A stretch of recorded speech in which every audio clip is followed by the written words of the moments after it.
こんにちは、みどりです。ニュージーランドより発信しています。このチャンネルでは日常の困難を乗り越え、心穏やかな生活を目指す知恵を共有します。今回も心に響く話を短くお届けしようと思います。今回はなぜの繰り返しで物事の本質が見えやすくなるというタイトルでお話しします。何らかの不都合が起きたとき、ミスがあったとき、うまくいかなかったとき、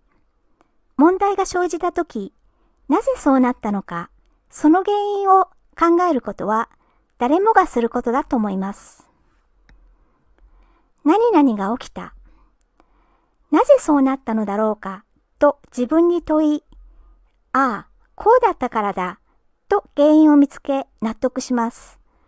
そして多くの場合はそれ以上問い続けることはないでしょう。しかしこれでは物事の本質を見たり、物事を広い視野で見ることはできません。何々だったからで終えないで、ではなぜ何々が起きたのかをさらに考えてみる方がいいです。もしその答えが何々だったからと分かったら、今度はなぜそうなったのかと次々となぜを繰り返していくことです。このなぜを何度も繰り返し、物事を掘り下げることで、より広くより深く理解して、より適切に対応することも可能になります。例えば、部下が重大なミスを犯して会社に損失を与える事故が起きた場合、上司はなぜそんなに大きなミスが起きたのかと部下に問い、部下がぼーっとしていたからという答えを得ることになります。ここでなぜをやめてしまえば、一方的に部下が悪いと決めつけて部下を罰することでしょう。しかし、なぜを問い続ければ、部下のミスの周辺にある問題がより明らかになり、悪いのは部下ではなく別に原因があったと理解できるようになります。部下がぼーっとしていたのは怠慢だったからではなく、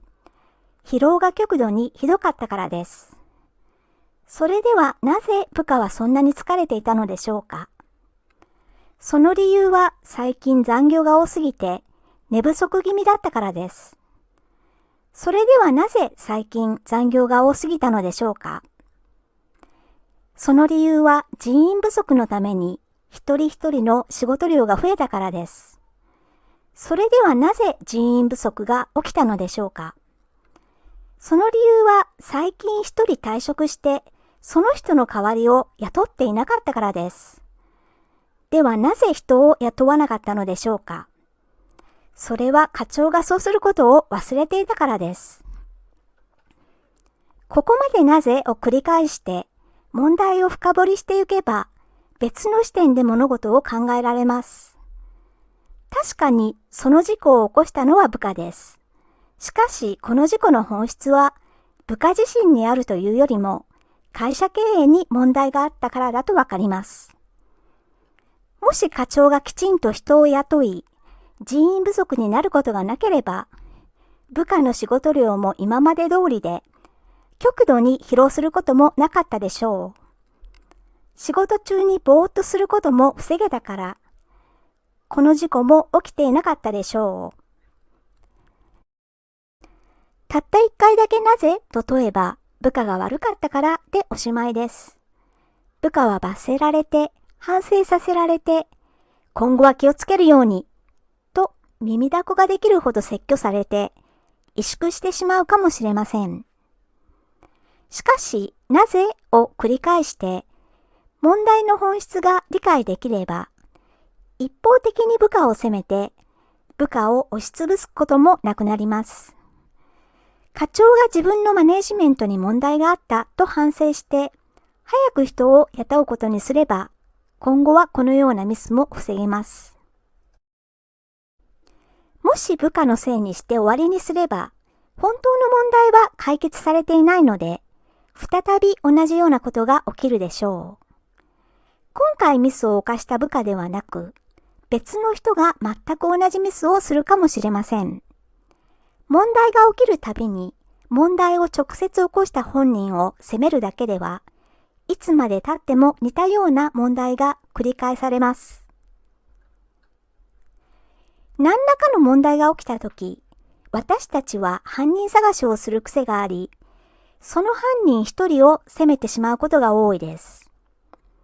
しかし、なぜを繰り返して、問題を深掘りしていけば、実は悪かったのは犯人だと思われた一人だけではなかった。それよりもその人が置かれた環境だったり、一緒に仕事をしたチームだったり、その人の上司のやり方だったり、他に問題があったことに気づけます。それが分かれば正しく対処することも可能です。なぜを繰り返すことはいろいろなことに応用できます。私の母親は私に対して常に否定的であり、ダメ、できない、どうしようもない、常識知らず、人間失格、性格が悪い、こんな基本的なこともできないバカという言葉を毎日のように私に投げつけてきました。なぜ母は私にこんなに辛く当たったのでしょうか。その理由を考えたとき、母は毒親だったからと答えられます。でもここでなぜをやめれば、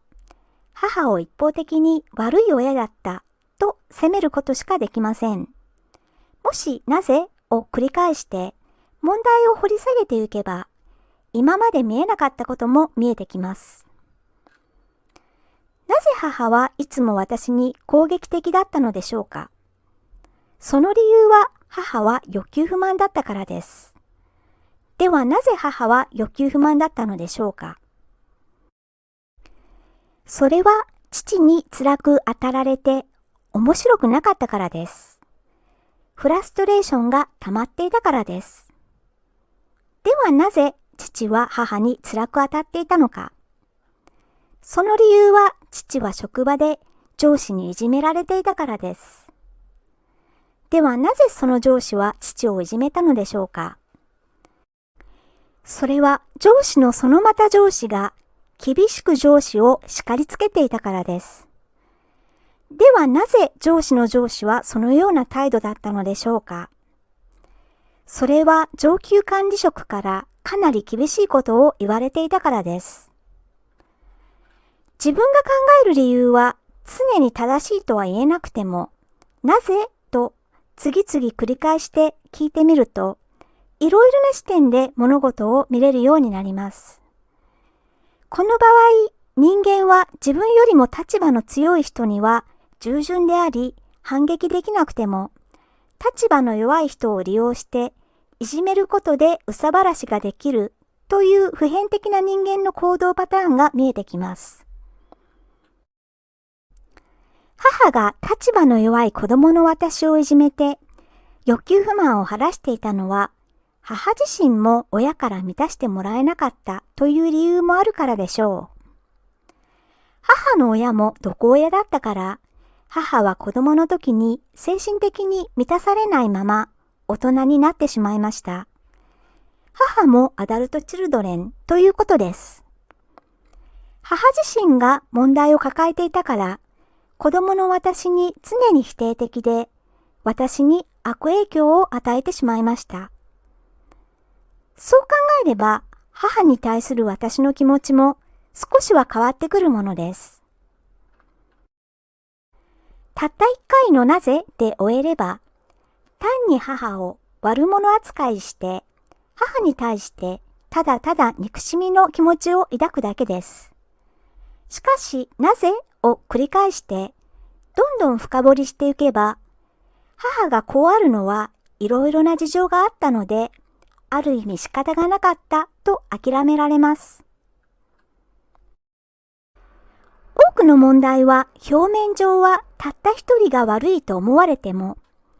深掘りすることでその人一人だけのせいではなく、別にもっと重大な問題が潜んでいることがわかります。こうなれば、より広く、より深い視点で見て考え、その本人を一方的に責めることもしなくなります。それだけでなく、もしかしたら自分自身もその問題を解決するために何かできることがあるかもしれないとまで考えられるようになります。なぜを繰り返して物事の本質を見ることができれば、正しい対処の仕方もわかります。ある一人だけを一方的に責めて人間関係を悪くすることもなくなります。そのおかげで自分も周囲の人たちもより良い状態になることが可能です。なぜを繰り返して深掘りすることはちょっと面倒に思われるかもしれません。でもやる価値はあることです。特に同じような問題が繰り返されるときには表面に見えていることだけではなく、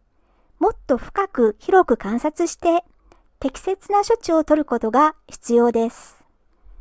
その際に役立つのがなぜを繰り返すことです。ということで今回はなぜの繰り返しで物事の本質が見えやすくなるというお話をしてみました。最後まで聞いていただきまして本当にありがとうございました。次回も役立つ情報をお届けする予定です。応援いただけると嬉しいです。よろしくお願いいたします。ニュージーランド在住のみどりでした。それではまた次回まで。